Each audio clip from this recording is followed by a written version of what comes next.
Hi everybody, welcome down to the channel. Andy Carter. In today's video, we're going to be talking all about the brand new Taylormade Stealth 2. We're also going to be talking about the Stealth 2 Plus and the Stealth 2 HD. So let's see, have Taylormade really improved on last year's Stealth? They say they did. They say they've made the face lighter. They say that this head has got the most carbon in it than ever before, and it's the only head where carbon is the main material. So that should make the head lighter, moment of inertia higher, forgiveness higher, launch higher, spin higher, and what do we get? More distance. So today's video, I'm going to test it out.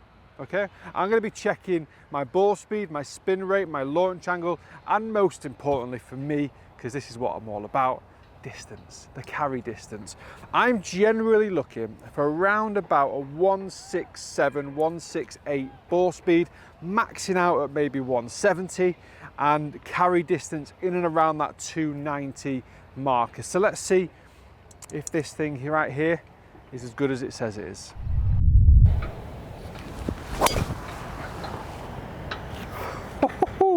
All right, first one straight out of the bat was ripped. Okay, so ball speed on that, wow, 171 miles an hour. We might as well end the video there because I am done, folks. 2,264 RPM on backspin, so that was absolutely optimal. Carry 304, launch 12 degrees. Video's finished, I can't do any more than that. That was absolutely pure. Okay, so for me, as I said at the start of the video, I'm generally looking for like a 168 ball speed. I'm a little bit shocked by that, I'll be honest. So it's faster. It does seem faster. I mean, I can't say any more than that. Now, the actual look of the head, I've, in my life, always played that kind of classic looking head, maybe like your standard looking Ping or your standard looking Titleist. This looks so different in regards to the fact that you've got great color, the bit of red around the side, you've got the weighting at the back with the titanium finish, so it does look kind of a lot prettier than the majority of drivers.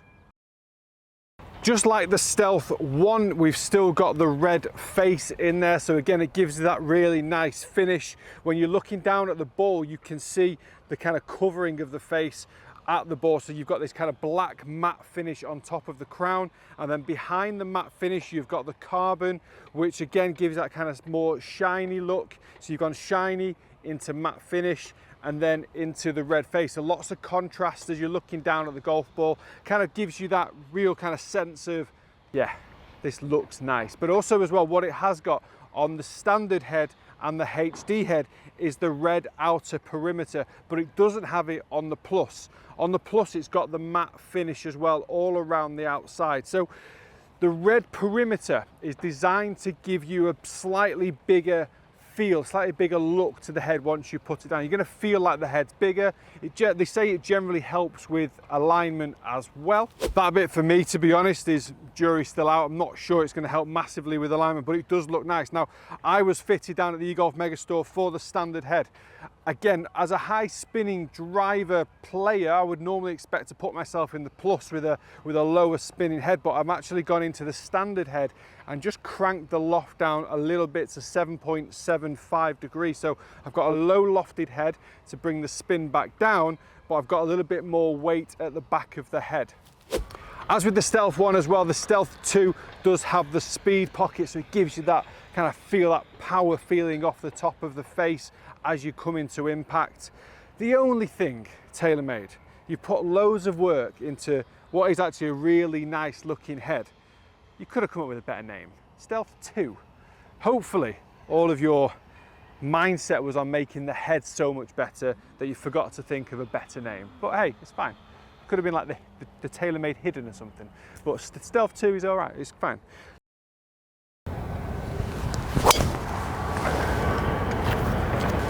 All right, second shot. So that wasn't as good. I hit that a little bit lower on the face. Didn't feel amazing, but numbers-wise was unexpected again. 170 miles an hour ball speed. So normally when I hit it a little bit lower on the face, I expect to lose ball speed because the strike's not as good. So I would expect to drop that down to maybe 165. However, this has stayed at 170.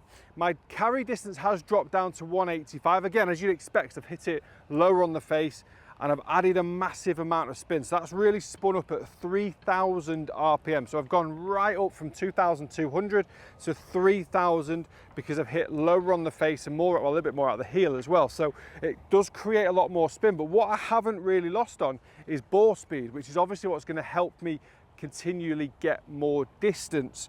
So more spin, not much loss of ball speed, which is a huge positive. I did lose my carry distance down to 285, but again, when you hit the driver off center, you should expect to hit the ball less distance as well. So again, pretty good numbers. Launch angle as well at 11 degrees, where I would normally expect the launch angle to be a little bit higher, having hit it and spun it off the bottom of the face. So in terms of forgiveness, maybe Taylormade have made an extremely good driver in terms of that higher moment of inertia due to the more carbon material in the head as opposed to as much titanium as what they've usually had in the past.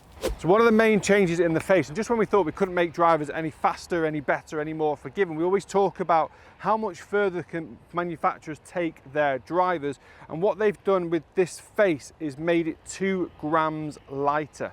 Okay, so the carbon face is now 2 grams lighter than the Stealth 1, which again, once you make things lighter, you do expect to be able to move it faster, which again should improve your club head speed, should hopefully improve your ball speed, and again, as a result of both of those, should improve distance.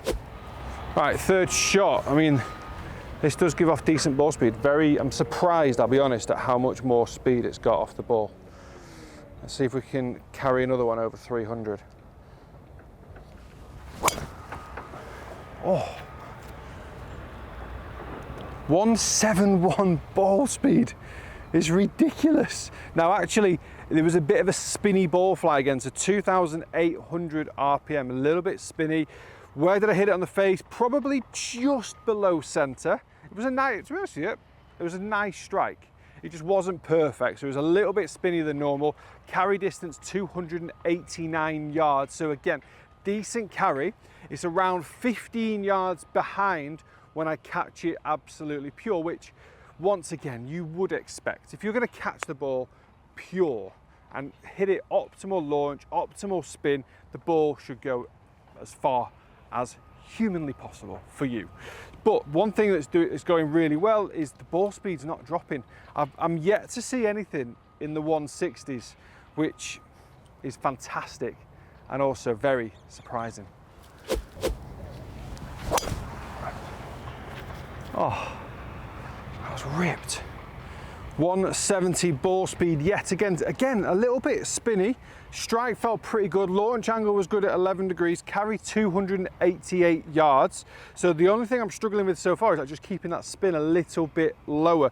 Now, in terms of shaft, I've got the exact same shaft as you may have seen me review the Cobra driver. So I was fitted for the shaft, so it's the right shaft for me. I'm probably just not quite hitting it perfect, and that's probably the ideal time to do a review, because we all know that when we hit drivers amazing, they go far, they go straight, but when we hit them not quite optimal, we want to know where it goes. And that one then again went pretty well, went absolutely arrow straight, really, to be honest. 288 yards carry, 170 ball speed, 2.8 spin. So a very good outcome for something that wasn't perfectly hit. Now, Taylormade have released 3 heads. They've released the Stealth 2 Plus, the Stealth 2 Standard, and the Stealth 2 HD. As you go from the Plus up to the HD, they're saying that the driver's going to get more forgiving.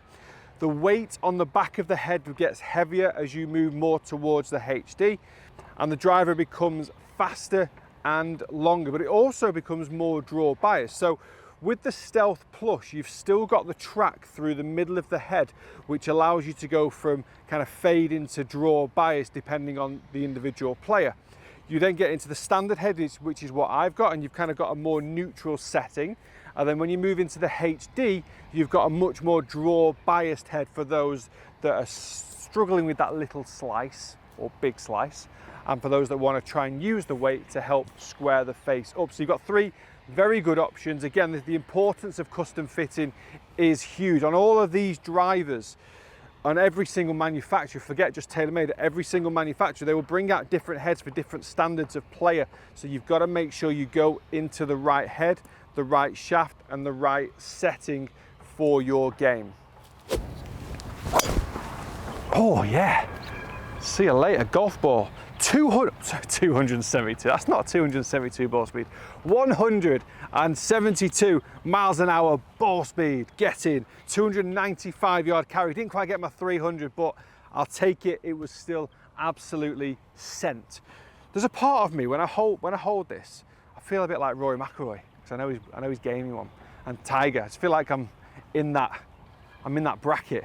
Now we all know I'm miles off it, but that's what I feel like. So maybe that's another thing that Taylormade have done. They literally have covered the best players in the world with their sponsorship, and we know that they're gaming this type of club. And when we stand over it, we get that feeling that I am Tiger Woods, I am Rory McIlroy, I'm going to send this 320.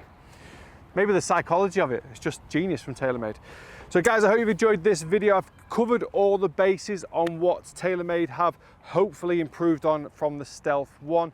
The only thing that you can do now is go and try it for yourself, see how you like it, compare it to your existing driver, and if you see the gains, then maybe it's time to game it. Guys, thanks very much for watching. Please do follow me on my social media platforms, subscribe to the channel as ever, loads more reviews to come, so stay tuned. I'll see you next time.